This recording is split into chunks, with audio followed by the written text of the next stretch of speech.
উত্তরার আকাশে হঠাৎ বিকট বিস্ফোরণ। একটি প্রশিক্ষণ বিমান বিধ্বস্ত হয়ে প্রাণ হারিয়েছেন ২৭ জন, আহত হয়েছেন ১৭০ জনের বেশি। তবে সবচেয়ে অবাক করার বিষয়, ঘটনার মাত্র একদিন আগে একটি রহস্যময় ফেসবুক পেজে প্রকাশিত হয়েছিল একটি অদ্ভুত সতর্কবার্তা। এটা কি নিছক কাকতালীয় নাকি পরিকল্পিত বিভ্রান্তির অংশ? ২০ জুলাই অ্যানোনিমাস মেইন পেজ নামের একটি ভেরিফাইড ফেসবুক পেজে পোস্ট করা হয়, একটি স্কুল ভবন ধসে পড়তে যাচ্ছে, যার ফলে বহু শিশু প্রাণ হারাবে।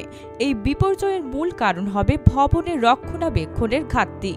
পোস্টদাতা নিজেকে স্থপতি বলে দাবি করেন এবং এই বিপর্যয় ঠেকানোর আহ্বান জানান। পরদিন ২১শে জুলাই উত্তরায় মাইলস্টোন স্কুল অ্যান্ড কলেজ ক্যাম্পাসে একটি প্রশিক্ষণ বিমান বিধ্বস্ত হয়। এতে প্রাণ হারান ২৭ জন, আহত হয়েছেন ১৭০ জনের বেশি। ঘটনার পর অ্যানোনিমাস মেইন পেজ থেকে আবার একটি পোস্ট করা হয়, যাতে বলা হয়, আমরা সবসময় আগেই সতর্ক করি, কিন্তু আমাদের কথা গুরুত্ব পায় না। এটা খুবই দুঃখজনক। এই দুই পোস্টের সময়ের মিল এবং ঘটনা ঘিরে উঠেছে নানা প্রশ্ন। তবে সাইবার নিরাপত্তা বিশ্লেষক ও সাংবাদিকরা বলছেন এই পেজের দাবি ভিত্তিহীন এবং বিভ্রান্তিকর। বিশেষজ্ঞ আব্দুল্লাহ আল জাবির বলেন, পেজটি মূলত একটি প্রতারণামূলক গ্রুপ পরিচালনা করে, যার উদ্দেশ্য গুজব ছড়িয়ে ফলোয়ার বাড়ানো। তাদের আইপি বিশ্লেষণে দেখা গেছে এটি পরিচালিত হয় নাইজেরিয়া ও যুক্তরাষ্ট্র থেকে।